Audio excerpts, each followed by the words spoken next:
والله جانا الصبح هوا غالي، قام مقع الخيم كلياتها، وخيمتنا يعني مو زيادة ولا خيمة جيران، يعني عندنا خيم كثير مو زيادة. وهاي حالتنا والله العظيم، يعني حالتنا بالحيل يعني كثير جت عالم صورت وناشدنا وسولفنا وما حد رد علينا. والله محتاجة كل شيء، محتاجة لخيم، محتاجة لأشل، محتاجة لكل شيء.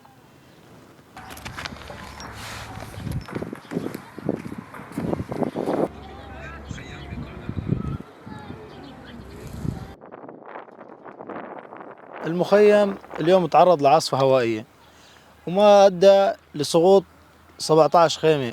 لحد هلا 17 خيمة، يعني من عدد احنا المشغشغات اللي ما عاد تصلح للسكن. احنا عم نحكي لك 17 خيمة هدول انهاروا على الأرض ساكنين، وصاحبين الخيم يعني هلا واقفين وعم يستنوا رحمة الله.